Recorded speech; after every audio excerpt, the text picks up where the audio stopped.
Boa noite. Presidente Lula reúne ministros para tratar novamente do pacote de corte de gastos. 2024 vai superar 2023 como o ano mais quente do mundo, desde que os registros começaram, de acordo com o Observatório Copérnico. Um prédio residencial desabou depois de uma explosão em Maceió. 3 pessoas morreram e 5 ficaram feridas. O edifício de 2 andares ficou completamente destruído. Entre os mortos está uma criança de 10 anos identificada como Tarlisson Felipe e o avô dele, Gilvan da Silva, de 57 anos. A terceira vítima foi identificada como Wesley Lopes da Silva, de 35 anos. Ele não era morador do local, mas passava a noite em um dos imóveis. Os feridos foram levados ao Hospital Geral do Estado e estão estáveis, sem risco de morte.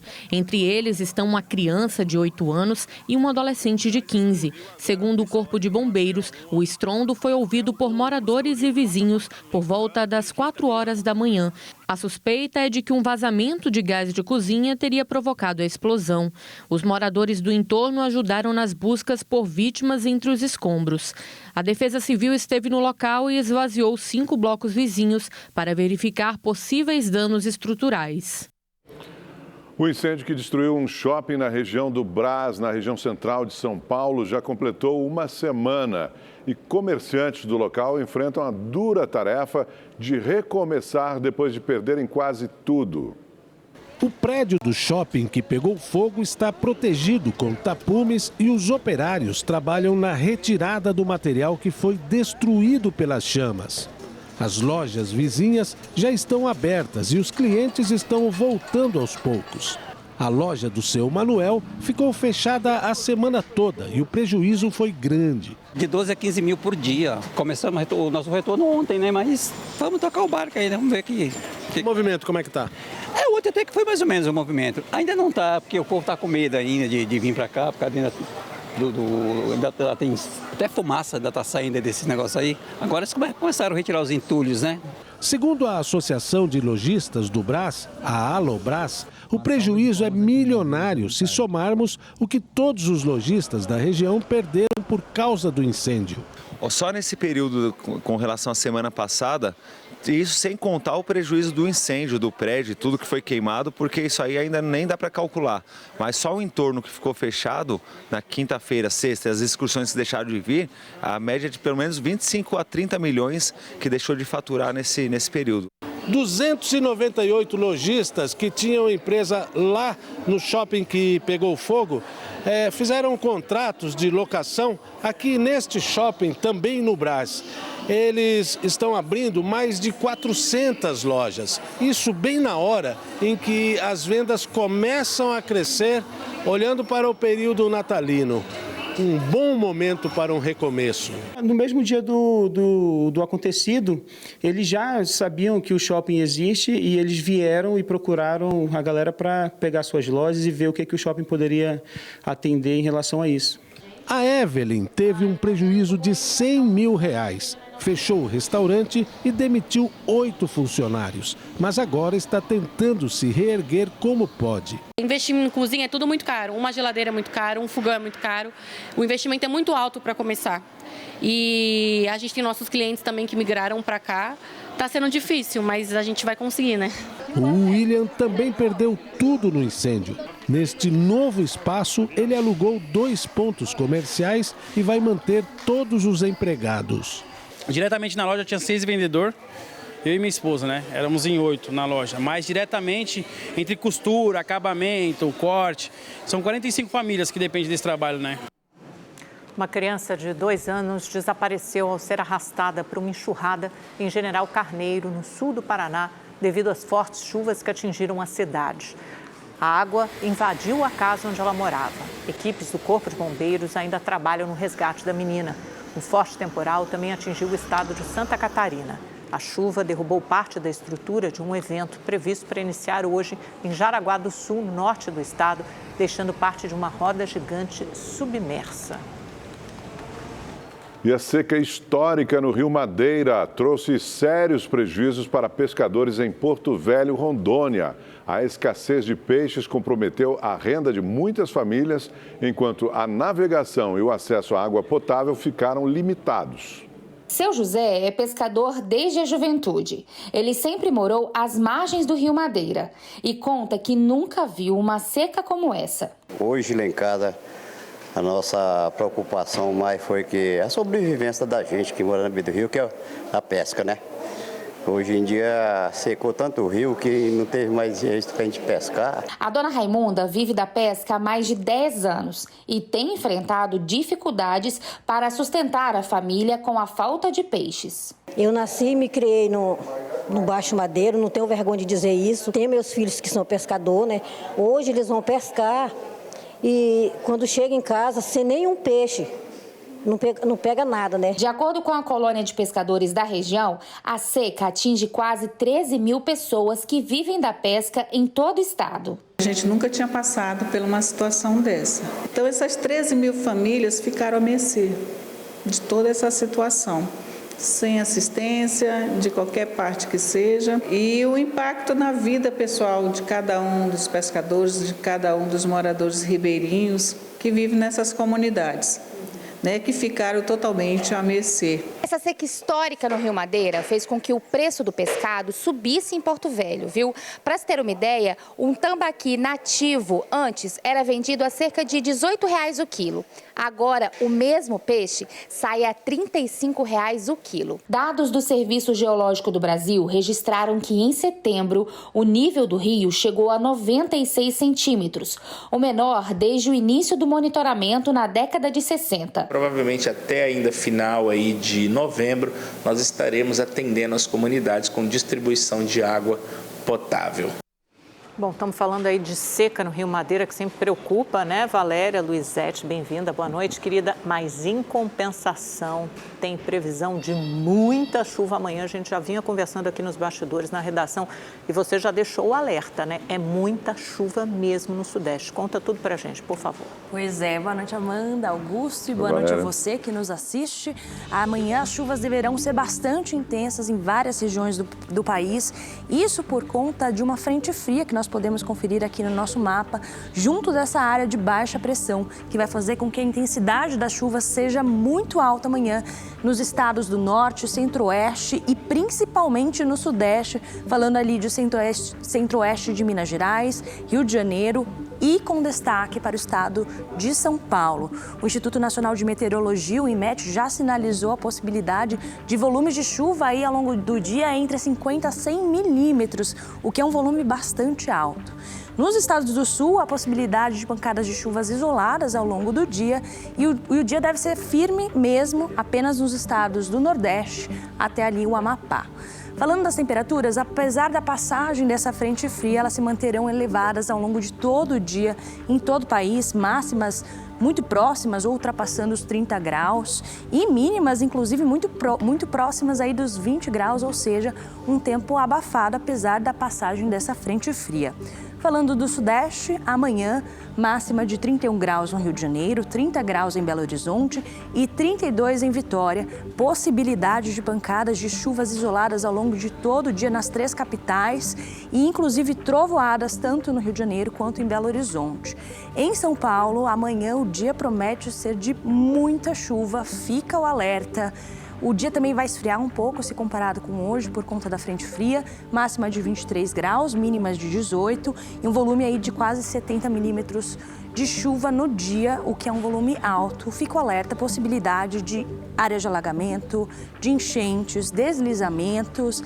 Então é bom ficar atento aí ao longo do dia no seu trajeto. E como a gente pode conferir, até o sábado as temperaturas continuam caindo, em direção à próxima semana elas voltam a subir. Amanda e Augusto. Perfeito. E aqui em São Paulo tem aquele risco das inundações, né, Valéria? Exatamente. Obrigado. E da falta de luz, né? Pois é, vamos luz, a gente já passou cruzar por os isso. dedos, né, para que não tenhamos maiores problemas. Isso. Perfeito. Obrigado, Valéria. 2024 pode ser o ano mais quente da história. O alerta é do Serviço de Mudanças Climáticas Copérnicos da Europa. A temperatura média global nos últimos 12 meses foi 1,62 graus Celsius acima dos níveis pré-industriais. O Acordo de Paris visa limitar o aquecimento global a 1,5 graus para evitar os efeitos colaterais das mudanças climáticas. Nos últimos anos, o Brasil passou a ser palco de fenômenos climáticos extremos. Terra rachando e saindo fumaça de dentro. E em 2024, em Brasília, o Parque Nacional queimou por mais de 2 semanas. A cidade foi tomada por uma nuvem densa de fumaça. Em São Paulo, pelo menos 45 cidades decretaram situação de emergência. O estado bateu recorde de focos de incêndio, com mais de 2.300 registros.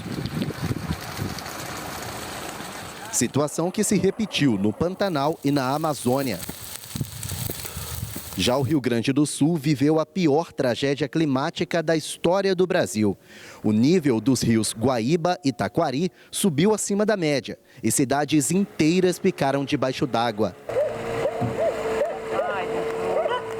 Este ambientalista alerta que as 2 extremidades vividas no país foram provocadas pelas mudanças climáticas. Aquecer 1,5 graus Celsius na temperatura média do planeta já é um dano muito grande para causar eventos extremos, como o que a gente viu no Rio Grande do Sul, como a gente está vendo agora na Espanha, em tantos outros lugares, como um furacão que está ali no Golfo do México nesse momento. A gente está falando também da possibilidade da morte dos corais, que com 1,5 graus a gente já espera, infelizmente, a morte de 70% dos corais nos oceanos. Pressionado, o governo federal montou uma sala de situação para monitorar a evolução da seca no Brasil. A ministra do Meio Ambiente disse que o combate aos crimes ambientais foi intensificado para mitigar os impactos da seca. Segundo Marina Silva, o governo também trabalha para diminuir a emissão de gases de efeito estufa, outro grande vilão das mudanças climáticas. Dados do Instituto Nacional de Pesquisas Espaciais apontam que houve redução de 12% dessas emissões no Brasil. O principal motivo foi a queda de 30% de desmatamento na Amazônia. A questão climática é uma questão ambiental, é uma questão de equilíbrio, mas é também uma questão de competição econômica. Todo mundo vai ter que se esforçar para ter produtos que não sejam carbono intensivo. É fundamental que o negacionismo climático tenha esclarecimento a partir de dados científicos comprovados e, consequentemente, os tomadores de decisão possam, a partir dessa força, fazer aquilo que é necessário para prevenir as cidades, o campo, dessas catástrofes anunciadas. Terminou agora há pouco a última reunião do governo federal sobre o pacote de corte de gastos. Vamos a Brasília saber de tudo com o repórter Igor Damasceno, que acompanhou os desdobramentos e traz mais informações para a gente. O governo já detalhou como serão esses gastos? Igor, boa noite para você.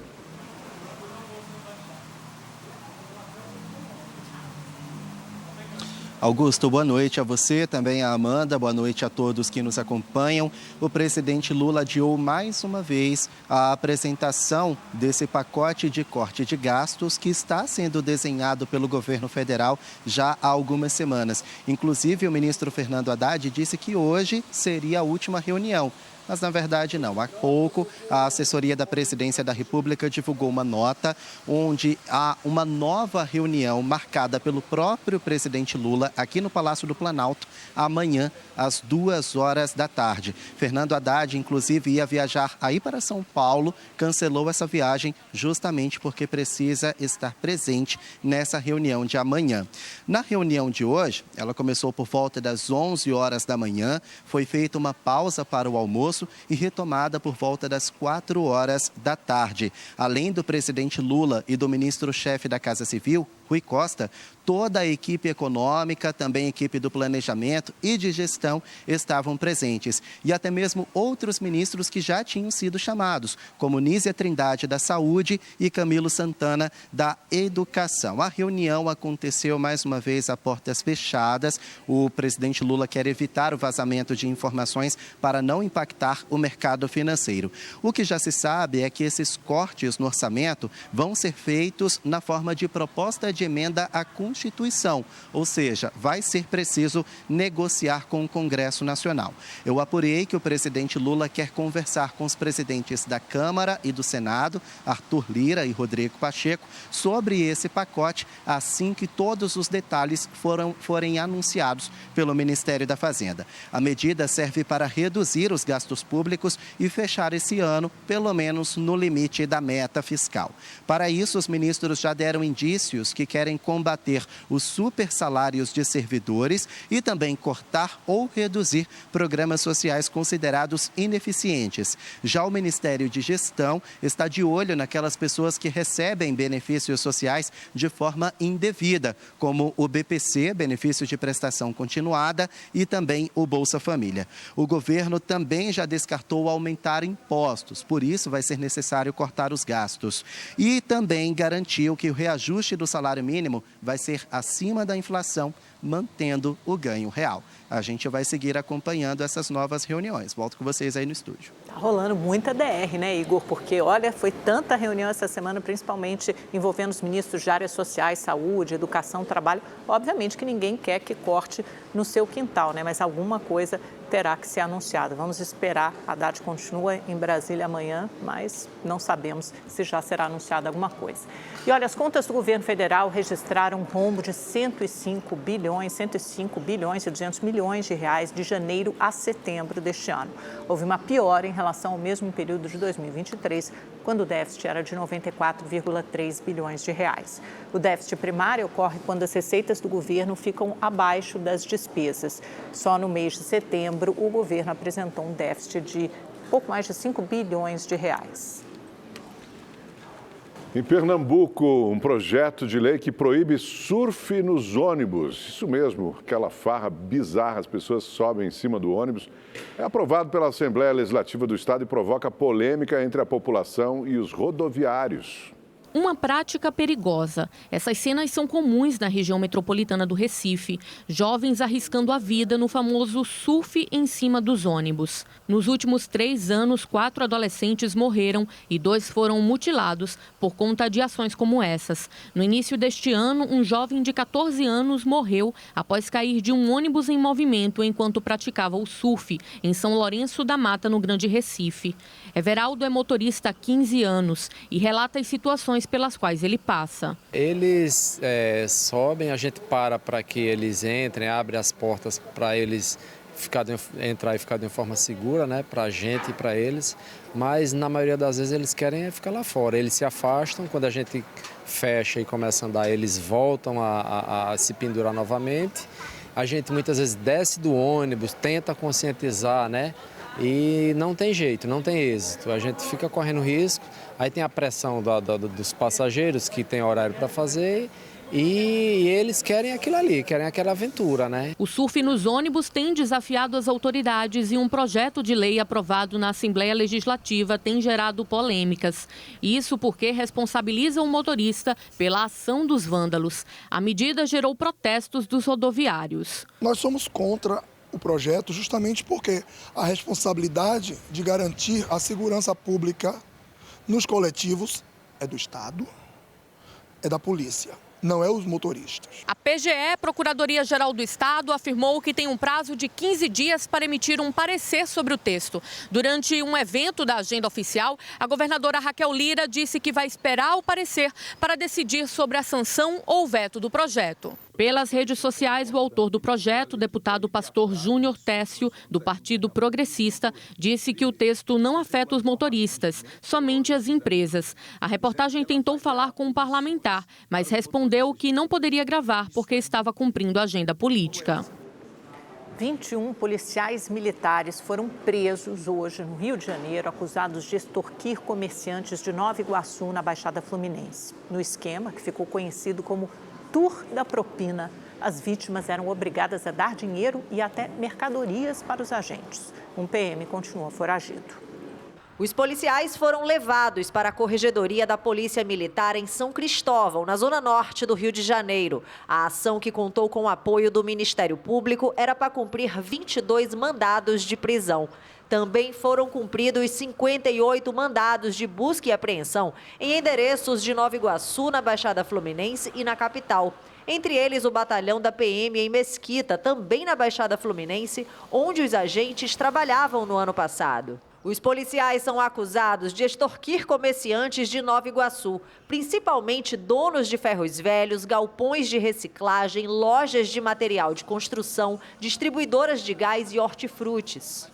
Segundo as investigações, os comerciantes eram ameaçados pelos PMs, que, para não serem flagrados, burlavam as câmeras dos uniformes. Além de dinheiro, os agentes recolhiam engradados de cerveja e até frutas dos estabelecimentos. Pelo menos 54 pessoas eram vítimas do tour da propina, como ficou conhecido o bando. A não utilização da câmera, segundo a Corregedoria, é considerada falta grave. O policial pode ser punido e até excluído.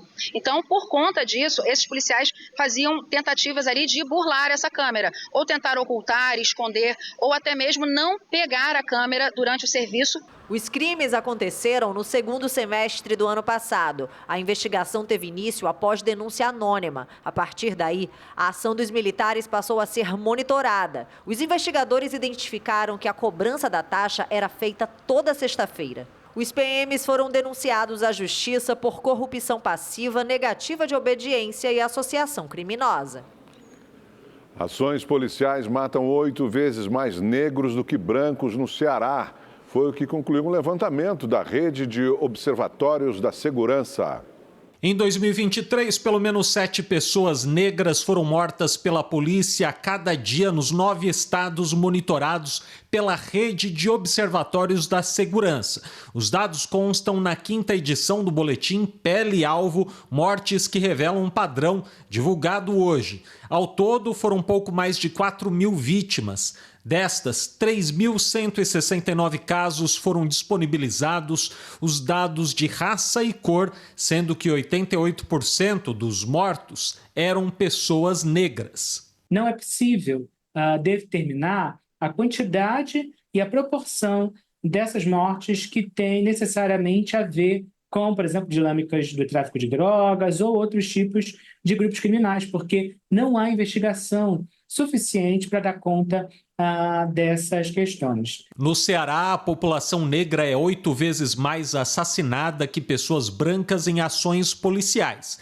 Em 2023, o estado registrou 147 mortes decorrentes de intervenções policiais. Destas, a cor da pele é identificada em 53 casos. Dentre os identificados, 47 mortes são de pessoas negras ou pardas, o que representa quase 89% dos casos. O primeiro passo, que ainda é importante que o governo do Ceará avance, é na produção e na qualificação desses dados, né? Porque não é possível que em 2024 ainda haja instituições do Estado que não achem ou que não releguem, né, que não definam a informação de raça-cor como uma informação importante para ser coletada, para ser produzida e para ser levada em conta na hora da construção de políticas públicas. Em nota, a Secretaria de Segurança Pública e Defesa Social do Ceará informou que trata todas as mortes decorrentes de intervenção policial com seriedade e transparência. Destacou que as ocorrências são investigadas pela Polícia Civil e submetidas ao Ministério Público do Estado do Ceará. A juventude, na faixa etária de 18 a 29 anos, é a parcela da população mais vitimada pela letalidade das ações policiais.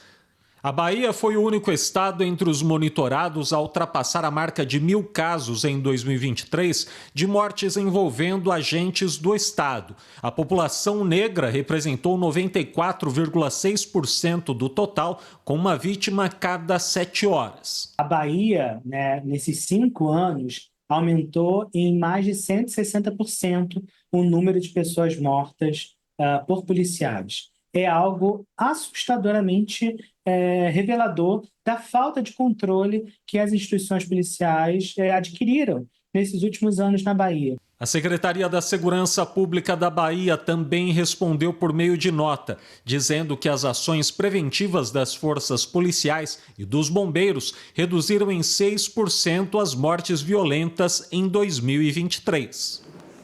No próximo domingo acontece o segundo dia de prova do Enem, o Exame Nacional do Ensino Médio. Candidatos de vários cantos do país seguem se preparando para essa nova etapa.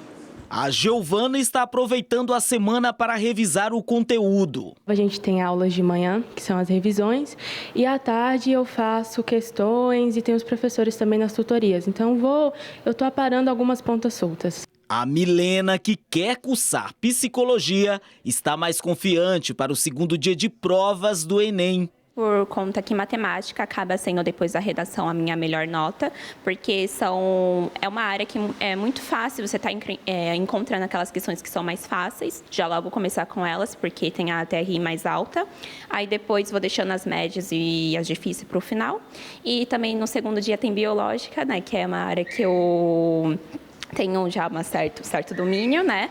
E facilita bastante para mim nessa parte. No segundo dia de exame, serão aplicadas as disciplinas de ciências da natureza e exatas como matemática, física e química. Vão ser 45 questões de múltipla escolha em cada área de conhecimento. E um detalhe importante, os candidatos terão 5 horas de prova, 30 minutos a menos em relação à primeira etapa. Então, nós precisamos identificar essas questões mais fáceis. Ao abrir a prova de matemática, você precisa identificar essas questões. E como, né? Escolhendo figuras que tenham gráficos, tabelas, textos curtos, um conteúdo só por enunciado. Tendo menos tempo, né? Essa organização já ajuda bastante. E em ciências da natureza, a dica que nós sempre damos também é para o aluno verificar se tem um único conteúdo por questão. Tendo um único conteúdo por questão, é considerado uma questão fácil também, de nível fácil, e que sobe a sua TRI, porque esse é o objetivo do segundo dia e do segundo final de semana. O primeiro dia de provas do Enem 2024, que aconteceu domingo passado, registrou uma taxa de abstenção de quase 27%.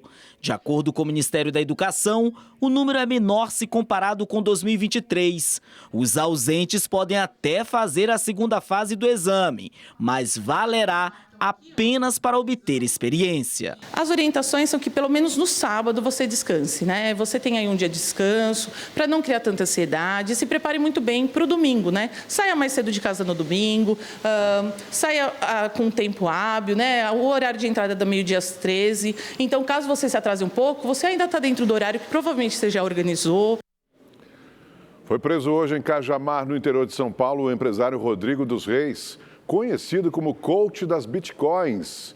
Ele é investigado pela Polícia Federal do Rio de Janeiro por ter dado um prejuízo de mais de 260 milhões de reais a 10 mil investidores nas empresas dele. Segundo a investigação, os seguidores de Rodrigo receberam retorno financeiro apenas nos primeiros meses. Outros 10 mandados de busca e apreensão foram cumpridos durante a operação. E no programa É Notícia desta noite, Kennedy Alencar conversa com a economista Mônica De Bolle, direto dos Estados Unidos. Durante a entrevista, Mônica analisa a vitória de Donald Trump nas urnas e afirma que o cenário geopolítico vai ser complicado. Tem uma reorientação geopolítica em andamento. Isso está acontecendo. Os Estados Unidos estão perdendo espaço, a China está ganhando espaço e a União Europeia está fazendo o jogo de tentar se encaixar em algum lugar. Portanto, eles não querem antagonizar ninguém, entendeu? Eles não querem antagonizar os Estados Unidos, eles não querem antagonizar a China. Então, todo esse ambiente, todo esse xadrez geopolítico que eu acabei de colocar aqui, ele agora fica muito mais complicado com o Trump, né? Então, tudo se complica.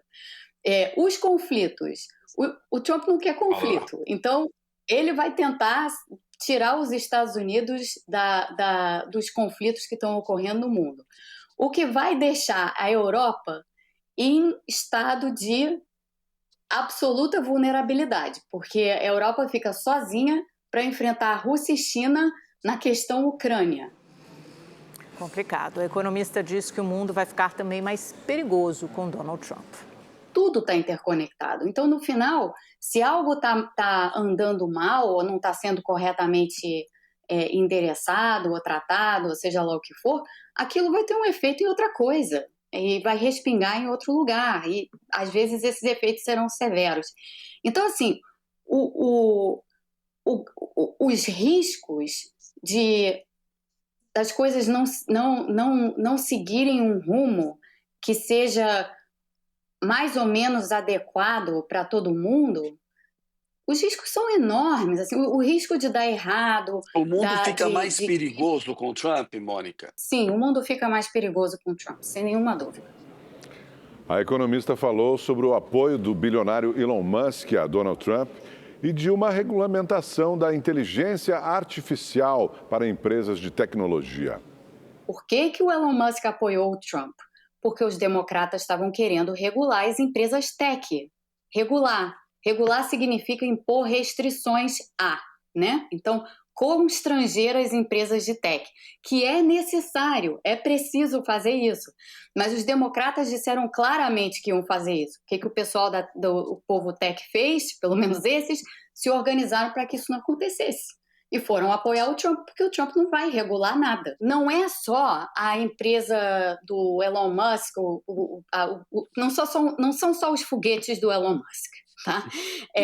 Todo o ecossistema de inteligência artificial aqui, todo o ecossistema, e ele é grande, ele não é pequeno, todo o ecossistema de inteligência artificial estava morrendo de medo, se pelando de medo dos democratas.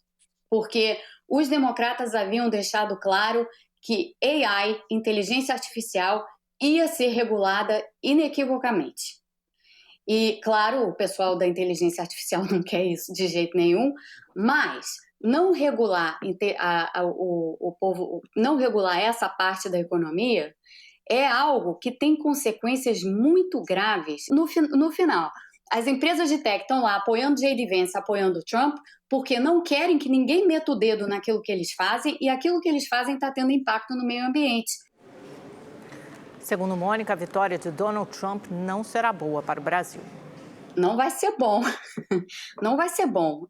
Eu estou preocupada, estou sincera, estou muito preocupada, porque o Trump vai antagonizar o Brasil.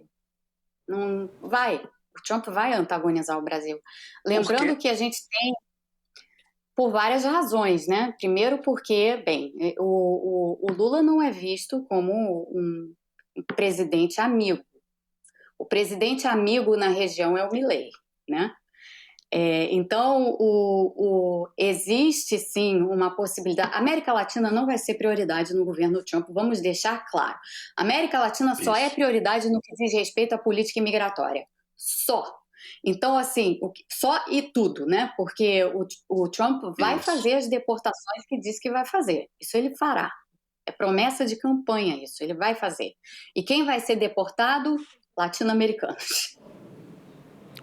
O programa É Notícia com a entrevista com a economista Mônica De Bolle vai ao ar hoje às 11h45 da noite, não perca. Em Brasília, o vice-presidente e ministro do Desenvolvimento, Indústria, Comércio e Serviços, Geraldo Alckmin, afirmou que as relações comerciais entre Brasil e Estados Unidos têm tudo para crescer. Alckmin destacou o tratamento amistoso entre os países e aposta no fortalecimento das tratativas com o governo do presidente eleito Donald Trump. As relações, elas são de Estado, não são pessoais, são relações de Estado. Então, o Brasil tem uma tradição de amizade, de complementação econômica com os Estados Unidos, que eu tenho certeza tem tudo para crescer. Então, eu tenho certeza de que é um ganha-ganha. O presidente Lula parabenizou o presidente eleito, o presidente Trump, desejando a ele um ótimo trabalho, e vamos fortalecer essa relação Brasil-Estados Unidos. Começou no Congresso Nacional em Brasília a reunião dos líderes parlamentares dos países que compõem o G20. O encontro dos representantes das 20 nações com as maiores economias do mundo tem como foco a sustentabilidade. A recepção oficial das delegações estrangeiras da cúpula do P20 começou no Salão Nobre do Congresso Nacional. Os presidentes do Senado, Rodrigo Pacheco, e da Câmara, o deputado Arthur Lira, posaram ao lado de integrantes de parlamentos de 17 países do G20, 8 convidados e 5 delegações de organismos multilaterais, como a ONU. No plenário, Lira defendeu a Agenda Verde, o combate à fome e a prevenção de desastres. O presidente da Câmara reafirmou a necessidade de união dos parlamentos no enfrentamento dos problemas globais, como a fome. A desigualdade persiste Em alguns casos, se aprofunda, penaliza centenas de milhões de seres humanos com a fome. A pobreza e a falta de perspectiva, sobretudo para mulheres e crianças. Estou certo de que saberemos aqui corresponder às expectativas dos nossos povos e sociedades. Pacheco também defendeu a pauta ambiental e a prevenção de desastres naturais.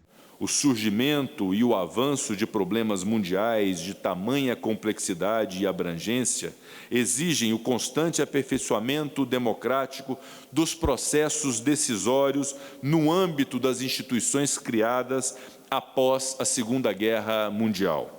Nesta quinta-feira ocorreram ainda 2 sessões de trabalho. A primeira discutiu a contribuição dos parlamentos no combate à fome, à pobreza e à desigualdade. Já a segunda tratou do papel dos parlamentares no enfrentamento à crise climática. Outros debates temáticos ainda acontecem até sexta-feira. No último dia da cúpula do P20, os parlamentares das maiores economias do globo vão preparar uma declaração conjunta, que será apresentada na cúpula do G20, que acontece nos dias 18 e 19 de novembro, no Rio de Janeiro. E o presidente Joe Biden confirmou hoje que vai comparecer ao encontro do G20 no Rio de Janeiro. O líder americano visitará a Amazônia durante a passagem dele por aqui. Os Estados Unidos também vão aderir à Aliança Global contra a Fome e a Pobreza. Lula e Biden conversaram por telefone nesta quinta-feira por cerca de meia hora. Um projeto de reforço escolar em um bairro pobre de Fortaleza ajuda crianças a melhorar as notas. A iniciativa é de uma policial militar. É ao lado de uma unidade móvel da Polícia Militar que o Caleb aprendeu a escrever. Entre os coleguinhas, ele exibe a letra bonita que desenvolveu com as aulas do projeto Educação e Paz. A tia Marina, ela foi e me ensinou as letras. E me ensinou a ler também. No caderno que tem ali no aquele armarinho ali. O L primeiro. Quer brincar? Nas aulas de reforço escolar, que acontecem 3 vezes por semana, a professora usa farda. A policial militar Marina escolheu combater a criminalidade de uma forma diferente. Ela usa pedagogia, formação que adquiriu antes de entrar para a PM. O intuito era adentrar na comunidade, né, que no ano passado estava tendo uma situação muito crítica de violência, né?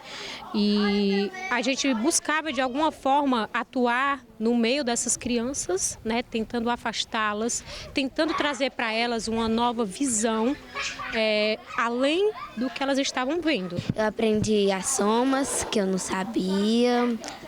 Um pouquinho mais de ler e essas outras coisas. A ler, estudar e fazer o nome todinho. A mãe traz o João Arthur em todas as aulas de reforço e voluntariamente ajuda a professora quando é preciso. Eu vejo uma importância muito grande porque aqui a gente só foi colocados aqui. Não tem creche, não tem posto, não tem... O reforço tem da tia Marina, né? Mas também não tem nada oferecido pela prefeitura. Tudo é a tia Marina que consegue pra gente. Além de aprender, a criança fica protegida. Uma proteção que se dá pela presença da policial, mas também por não ficarem ociosas, vulneráveis aos aliciadores do crime. O projeto ainda aproxima a nova geração dos policiais e muitos já pensam no futuro. Acho muito legal os trabalhos dos policiais e quero ser o mesmo. Eu vou estudar. Vou fazer faculdade e ser policial. A gente traz essa nova imagem da Polícia Militar para a sociedade, né? A nossa missão aqui é servir, é proteger e se tornar exemplo para eles. Obrigado pela sua companhia nesta quinta-feira. Uma ótima noite para você. Obrigada pela audiência. Nos vemos amanhã a partir das 7 da noite. Boa noite.